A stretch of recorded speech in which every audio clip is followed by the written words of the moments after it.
আসসালামু আলাইকুম। অনেকদিন পর আবার চলে এলাম। এর মধ্যে বিসিএস পরীক্ষা দিয়েছি ২ টা। একটা ৪৭তম, একটা ৪৯তম স্পেশাল। কিন্তু আশানুরূপ কোনো ফলাফল পাইনি। আসলে আশানুরূপ ফলাফল না পাওয়ারও অনেক কারণ আছে, যার জন্য হয়তো পাইনি। তো একটা জিনিস খেয়াল করে দেখলাম যে আসলে লেখাপড়া চাকরির ক্ষেত্রে সবসময় যে জিনিসটা দরকার সেটা হচ্ছে কনসিস্টেন্সিটা মেনটেন করা, ডিসিপ্লিনটা মেনটেন করা খুবই দরকার। আমি বিসিএস পরীক্ষায় যে প্রস্তুতি নিয়েছি, আসলে আমি সে প্রস্তুতি নিয়ে আমি বিসিএস পরীক্ষায় ফ্রিলি টিকবো বা ভালো কিছু আশা করব, এমনটা ভাবা আসলে একটা বোকামি ছাড়া আর কিছুই না।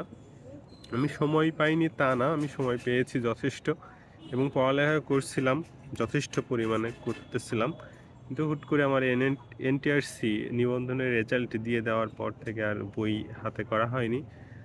৪৭তম বিসিএস এর আগে বিগত যে ১ মাস, সে ১ মাস পড়া হয়নি। আর একটা চাকরির পরীক্ষার ক্ষেত্রে লাস্ট ১ মাস খুবই গুরুত্বপূর্ণ। আমি সেই ১ মাসটা কাজে লাগাতে পারিনি। আর তার ১ মাস অর্থাৎ ২০ দিন, অনলি ২০ দিন পরে ছিল স্পেশাল 49 বিসিএস। তো স্পেশাল 49 বিসিএস এর জন্য আমি বেশি একটা ভালো পড়তে পারিনি। আসলে এই পড়ার যে আগ্রহটা এই 47 বিসিএস দেওয়ার পরে আর হচ্ছে ধরে রাখতে পারিনি। কারণ 47 বিসিএস এর রেজাল্টটা অতটা ভালো হয়নি, তো সেজন্য আর তার আগে থেকেই পড়তে পারিনি। একটা অন্যরকম পড়ালেখার বাইরে চলে গেছিলাম। যাই হোক, আমার কাছে মনে হয় যে চাকরির পরীক্ষার ক্ষেত্রে আমাদের মেইন যে জিনিসটা গুরুত্বপূর্ণ সেটা হচ্ছে একটা কনসিস্টেন্সি বজায় রাখতে হবে।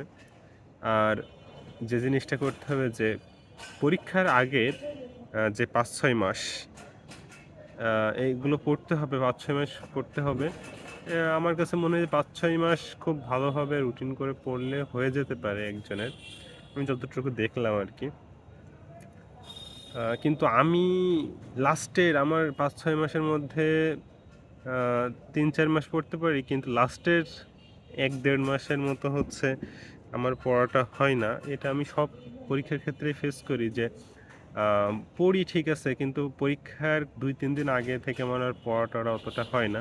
কেন হয় না তা আমি বলতে পারব না। হয়তোবা টেনশন হয় বা কোনো একটা কারণে হতে পারে না। এই প্রবলেমটা আমার ছোটবেলা থেকে হয়ে আসে এবং আমার পরীক্ষায় রেজাল্টটাও আশানুরূপ হয় না আমার। তো যাই হোক, 47 বিসিএস, 49 বিসিএস এর যে ব্যর্থতাগুলো, কেন ব্যর্থ হয়েছি এইসব নিয়ে পরবর্তীতে আবার আলোচনা করব। তো আজকের ভিডিও এই পর্যন্ত। সবাই ভালো থাকবেন। আল্লাহ হাফেজ।